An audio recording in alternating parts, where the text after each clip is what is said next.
Vamos mergulhar hoje numa história impressionante, uma verdadeira saga.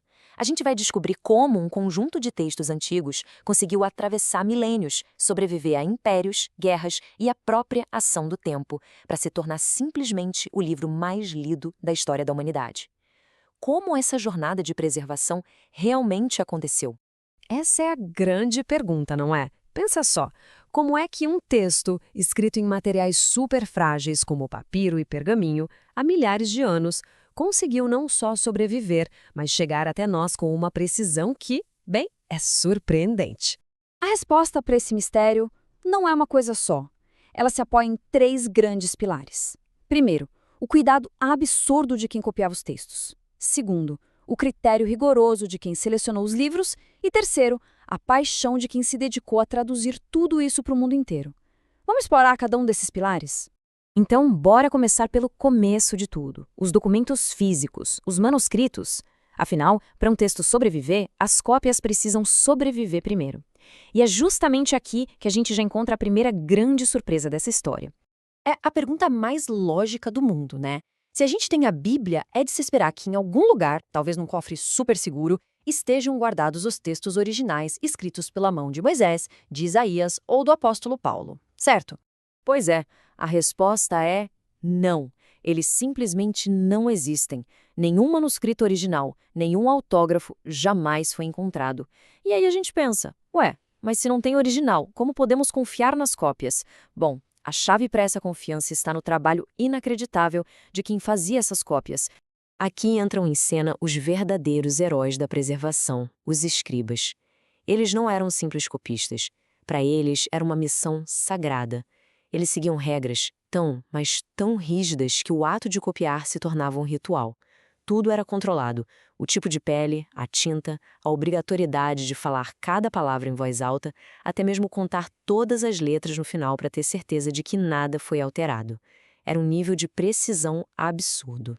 E olha que interessante, até o jeito de escrever nos conta uma parte da história. Os manuscritos mais antigos eram em uncial. Imagina ler um texto todo em caixa alta, sem contios, sem espaçamento. Era um baita desafio para copiar e para ler.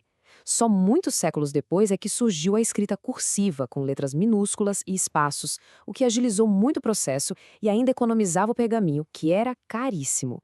Mas por muito tempo, existia uma pulga atrás da orelha dos especialistas. O manuscrito mais completo que se tinha do Antigo Testamento era de 900 d.C. Só que os textos originais foram escritos mais de 1000 anos antes disso. Ficava aquela dúvida no ar. Será que, nesse buraco de 1000 anos, o texto não foi alterado? E então, em 1947, acontece uma reviravolta digna de filme. Um jovem pastor de ovelhas, por acaso, encontra potes de barro numa caverna perto do Mar Morto. Dentro, rolos antiquíssimos. Entre eles, uma cópia completa do livro de Isaías, datada de 100 anos antes de Cristo. De repente, aquele abismo de 1000 anos na história tinha sido preenchido. O resultado da comparação foi de cair o queixo.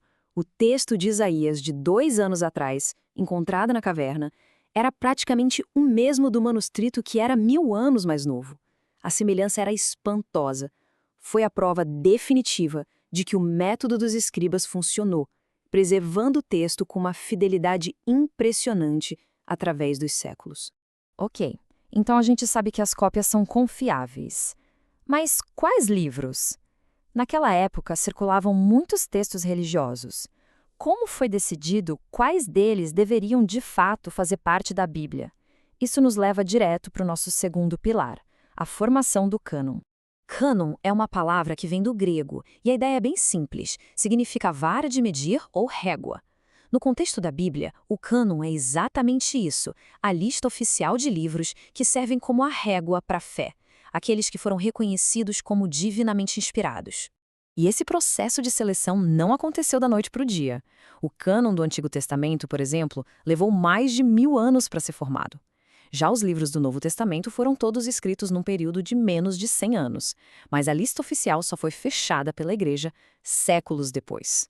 E essa escolha não foi arbitrária, tipo gostei desse, não gostei daquele. Pelo contrário, a Igreja primitiva usou um checklist bem rigoroso. Eles se perguntavam, O livro foi escrito por um apóstolo ou alguém ligado a eles? A mensagem dele combina com os outros livros já aceitos? As igrejas já usam e respeitam esse texto? E o mais importante, esse texto tem a marca da inspiração divina. É bom a gente diferenciar os livros do cânon de outros escritos que existiam. Os chamados apócrifos, por exemplo, são livros com valor histórico, escritos entre o Antigo e o Novo Testamento, mas que não entraram no cânon judaico. E existiam também os pseudoepígrafos, que eram basicamente escritos fake, atribuídos a autores famosos, mas com um conteúdo bem fantasioso, e que foram rejeitados por todos. Muito bem! Texto preservado? Check. Lista de livros definida? Check. Mas tinha um problema. A mensagem estava presa em línguas antigas como hebraico e grego. Como fazer o mundo inteiro entender? É aqui que a gente chega ao nosso terceiro e último pilar, as traduções. E se alguém pensa que esse trabalho já acabou, está muito enganado. A missão continua a todo vapor. Hoje, ainda existem mais de 3.500 línguas no mundo que não têm um versículo sequer da Bíblia traduzido. O trabalho é gigantesco e está longe de terminar. Traduzir um texto tão antigo e complexo é uma arte. Basicamente, existem duas grandes filosofias. A primeira é a da equivalência formal, que tenta ser o mais literal possível, traduzindo palavra por palavra. A outra é a equivalência dinâmica, que foca mais na ideia, no pensamento por pensamento, para garantir que o impacto do texto seja o mesmo para nós hoje. E ao longo dos séculos, algumas traduções simplesmente mudaram o curso da história. A Septuaginta levou o Antigo Testamento para o mundo que falava grego. A Vulgata, em latim, foi a Bíblia da Europa por 1000 anos. E depois, homens como Lutero, na Alemanha, e João Ferreira de Almeida, em português, arriscaram a vida para colocar a Bíblia na língua do povo, o que foi uma revolução cultural e religiosa. E assim, depois dessa viagem de milênios, a gente fecha o ciclo entendendo um pouco melhor como essa mensagem foi tão zelosamente protegida e transmitida através do tempo. Se a gente pudesse resumir essa saga inteira, seria numa combinação de providência divina com uma dedicação humana extraordinária. É a história de uma corrente de pessoas que, século após século, trabalharam incansavelmente para que essa mensagem não se perdesse no caminho. Então, recapitulando os nossos 3 pilares. A preservação garantiu que o texto permanecesse fiel ao original. A canonização definiu o que era esse texto. E a tradução garantiu que o texto chegasse a todas as pessoas. Cada etapa foi absolutamente fundamental. E o resultado final de todo esse processo monumental é acesso. É por causa dessa jornada inacreditável que uma mensagem que nasceu no Oriente Médio há milênios pode ser lida hoje por qualquer pessoa, em qualquer cultura, em qualquer canto do planeta. Isso nos deixa com uma última reflexão. Depois de uma viagem tão longa, tão complexa e tão improvável, a pergunta que fica no ar é: o que essa mensagem, que foi preservada com tanto esforço, significa para cada um de nós, aqui e agora? Essa é uma pergunta cuja resposta talvez seja o começo de uma outra jornada, uma jornada pessoal,